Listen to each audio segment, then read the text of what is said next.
हे friends, welcome back. इस video के अंदर HDFC AMC के करंट चार्ट पैटर्न और फाइनेंशियल्स के बारे में डिटेल में समझने वाले हैं कि स्विंग ट्रेडिंग और लॉन्ग टर्म के लिए खरीदना चाहिए, बेचना चाहिए या होल्ड करना चाहिए। तो अगर आप फंडामेंटल एनालिसिस को सीखना चाहते हैं, जानना चाहते हैं एक कंपनी के एनुअल रिपोर्ट से कैसे फाइनेंशियल डेटा को निकाल के सही तरीके से पढ़ा और इंटरप्रेट किया जाता है, या ऑनलाइन पोर्टल जैसे मनी कंट्रोल से कैसे आप एक कंपनी के डेटा को निकाल के सही तरीके से पढ़ के इंटरप्रेट कर सकते हैं, तो सारा का सारा वीडियोस चैनल के प्लेलिस्ट के अंदर अवेलेबल है और इस वीडियो के डिस्क्रिप्शन पर भी मैक्सिमम प्लेलिस्ट का लिंक आपको मिल जाएगा। तो चलिए सीखते हैं एक साथ।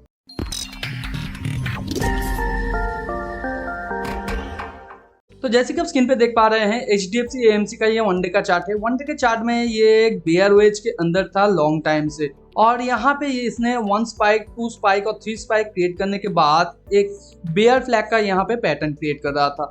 उसके बाद फर्स्ट टाइम यहाँ से बेयर फ्लैग को तोड़ के नीचे आने की कोशिश किया है और यहाँ पे और एक बेयर वेज इसने क्रिएट किया था। यहाँ पे फर्स्ट टाइम अपने लोअर बॉटम के साथ इसने डबल बॉटम बनाया और इस OH का यहाँ पे हायर बॉटम के साथ इसने डबल बॉटम बनाया, और करेंटली आप देख सकते हैं ये एक बुल ट्रेंड के अंदर है। हालांकि ये भी एक चैनल के थ्रू मूव कर रहा है, मगर ये 2 स्पाइक के साथ यहाँ पे ऊपर जाने की कोशिश कर रहा है।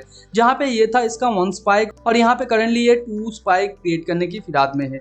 और करंट सिचुएशन में आज के दिन मोर देन इसने 4% के आसपास या करीबन 5% के आसपास इसने मूव लिया है। तो अगर आपके पास स्विंग ट्रेडिंग पोजीशन है अभी, तो यहाँ पे किस तरीके से आपको ट्रेड को मैनेज करना है। तो यहाँ पे आप देख सकते हैं एक बुल ट्रेंड क्रिएट करने के बाद ये एक बुल फ्लैग के अंदर था, जहाँ पे ये था इसका फर्स्ट बॉटम और ये सेकंड बॉटम हायर बॉटम के साथ इसे ब्रेकआउट किया है यहाँ पे, और यहाँ पे भी इसने थोड़ा सा कंसोलिडेट किया है और अभी ऊपर जाने की कोशिश कर रहा है। तो जनरली एक बुल फ्लैग से ब्रेकआउट करने के बाद वो ऊपर जाने की कोशिश करता है और वो ट्रेंड काफी स्ट्रांग होता है। तो यहाँ पे हम लोग आशा कर सकते हैं यहाँ पे पिछले टाइम जितना इसने मूव लिया था ऊपर भी उतना और एक मूव क्रिएट करेगा और अपना जो ये 2 लेग का फॉर्मेशन है ये कंप्लीट करेगा। तो करंट सिचुएशन में यहाँ पे आपके लिए जो स्टॉप लॉस बन रहा है वो है 2722 के आसपास, जो है ये जो स्विंग लो है इसके नीचे, और यहाँ पे आपके लिए फर्स्ट जो टेक प्रॉफिट बनेगा 2853 के आसपास, जो कि है यहाँ पे आप देख सकते हैं ऑलरेडी इसने कंप्लीट कर लिया है। जिसका मूवमेंट यहाँ से यहाँ तक का जो प्राइस मूवमेंट था उसका अगर हम लोग इक्वल पकड़ लेते हैं ऊपर, तो यहाँ पे इसका ये फर्स्ट टारगेट था। सेकेंड टारगेट इसका है 3240 के आसपास, जो कि आप यहाँ पे देख सकते हैं ये जो वेज का टॉप है इसके आसपास, और थर्ड जो इसे टारगेट मिल सकता है 3340 के ऊपर, यानी 3360 तक भी या 70 तक भी ये जा सकता है, मगर कंजर्वेटिव वे से हम लोग 3340 के आसपास इसका टारगेट रखे हैं, जो कि इसके टॉप के आसपास है। तो इससे पहले जब मैंने वीडियो बनाया था 8 महीने पहले, तब प्राइस चल रहा था 1900 के आसपास, और आप में से ही किसी ने क्वेश्चन किया था सर मैंने 2800 के आसपास खरीदा है तो यहाँ तक कब प्राइस पहुंचेगा। तब मैंने ये वीडियो के अंदर आप लोगों को बताया था, जो मैंने बनाया था February 1, 2023 में, तब मैंने आप लोगों को बताया था कि अभी ये थोड़ा सा और नीचे आ सकता है, 1600 तक इसका स्टॉप लॉस हिट कर सकता है और उसके बाद ये एक रिवर्सल का पैटर्न क्रिएट कर सकता है। तो यहाँ पे आप देख सकते हैं 1593 के आसपास इसने लो बनाया है और उसके बाद इसने रिवर्सल का पैटर्न भी क्रिएट किया है। तो यहाँ पे रिवर्सल का पैटर्न क्रिएट करने के बाद 2800 में ये आज ही पहुंचा है। तो मैंने बताया था आप लोगों को कि करीबन 1 साल के आसपास लग सकता है 2800 के आसपास पहुंचने में।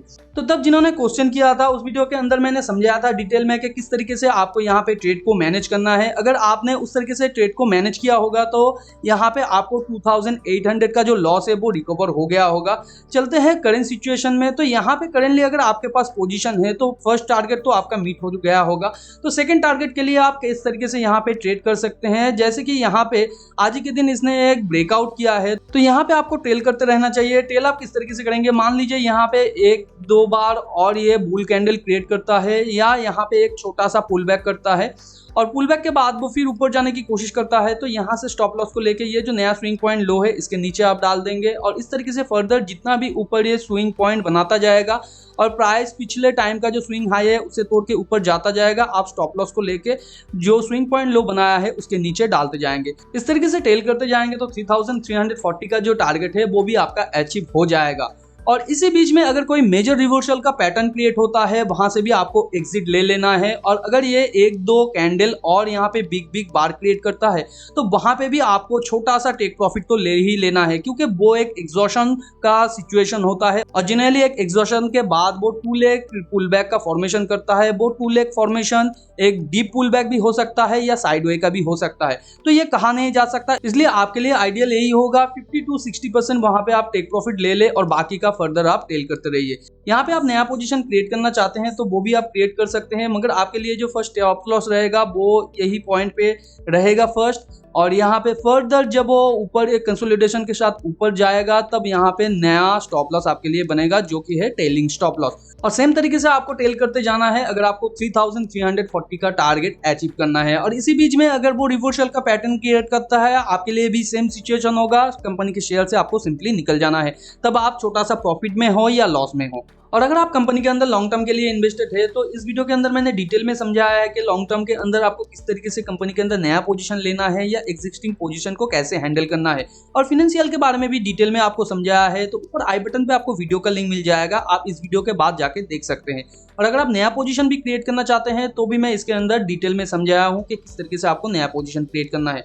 और करंट सिचुएशन में अगर आप कोई नया पोजीशन बनाना चाहते हैं तो भी आप यहाँ पे बना सकते हैं, मगर आपके लिए जो फर्स्ट टारगेट रहेगा, जो स्विंग ट्रेडिंग का टारगेट मैंने बताया है 3340 के आसपास, वही आपका फर्स्ट टारगेट रहेगा। और सेकंड टारगेट आपके लिए रहेगा एक मेजर रिवर्सल का पैटर्न, उसके साथ कंपनी का फाइनेंशियल डेटा और फंडामेंटल डेटा अगर नॉन सपोर्टिव हो फ्यूचर प्रोस्पेक्टिव्स के बेसिस पे, तो तब आपको कंपनी के शेयर से निकल जाना है। सिंपली अगर टेक्निकल बताता है कि यहाँ पे कंपनी का शेयर और भी नीचे गिर सकता है और फाइनेंशियल और फंडामेंटल स्ट्रांग रहता है, तो आप एक लॉन्ग टर्म इन्वेस्टर है, आपको कंपनी से एग्जिट नहीं करना है, उस गिरावट को आपको एक अपॉर्चुनिटी की तरह लेना है। और फर्दर जब वो रिवर्सल का पैटर्न क्रिएट करेगा एक अच्छा खासा गिरने के बाद, तब आपको उसके अंदर और भी पोजीशन लेना चाहिए।